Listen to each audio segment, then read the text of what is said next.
gangs do exist in Gloucestershire. They normally consist of groups of individuals that have a common purpose, a common goal, and some of those gangs can obviously get involved in things like antisocial behaviour, not all of them. Some of them can get involved in other forms of criminal activity.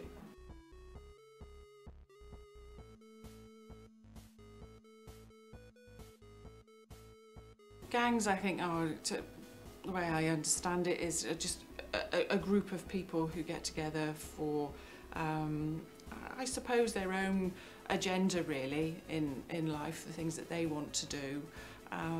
I wouldn't, not from the way that I think of it, is that there's not actually a lot of care perhaps about what's happening to other people, and then you obviously get gangs who sort of work against each other, and some of the situations within the gang can be very unpleasant for young people to be pulled into.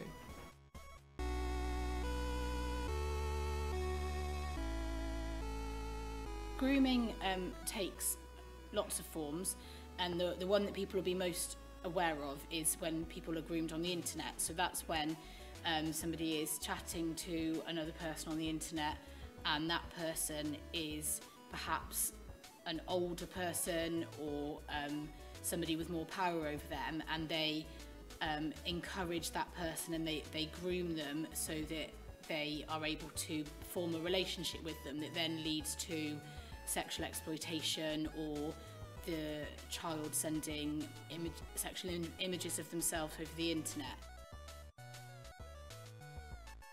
Trust your instincts. You know, if you're on a social media site and you're communicating with somebody, then you know, don't take them at face value who they say they are.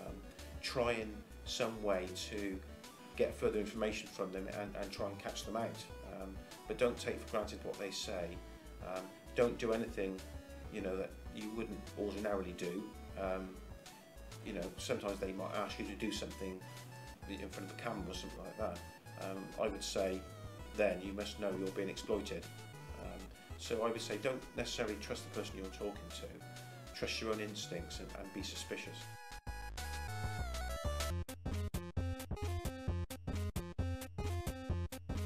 Grooming can also happen in person, and it can lead to sexual exploitation, which is where a young person is groomed by an adult, or perhaps somebody who is only a couple of years older than them, and eventually they are exploited for sex, maybe by that adult, or possibly they might be sold or given to other adults to be exploited for sex. We're really keen to give young people the tools to understand, to recognise when they might be being groomed or they might be being initiated into a gang, and also make them aware of what they can do at any stage of that process, even if it looks like there's no way out. The fact that you can go and talk to somebody and how to do that and who to talk to. Grooming and sexual exploitation starts off often just like any other relationship. So you meet somebody on the internet, or you meet them in person, and you start chatting and you agree that you like each other, and then to begin with things progress normally, but over time you'll find yourself in a situation where that other person is controlling and they expect you to do things that you don't want to do, and when you say you don't want to do them, instead of being understanding, they're angry, or they try to bribe you or convince you into doing something.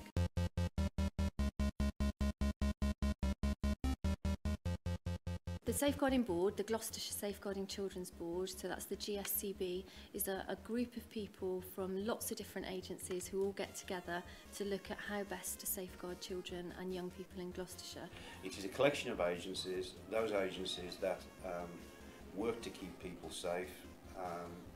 They all do a part, whether it's a general practitioner, the hospital, a GRH. COP, which stands for Child Exploitation Online Protection Agency. School nurse, a teacher, a police officer. Social services by the telephone. There's a really good organisation called GDVSAP who provides support for young people and who have been either trafficked or sexually exploited. GPs, for example, and the Together Trust, who deal with mental health issues. They all do a part to keep children safe.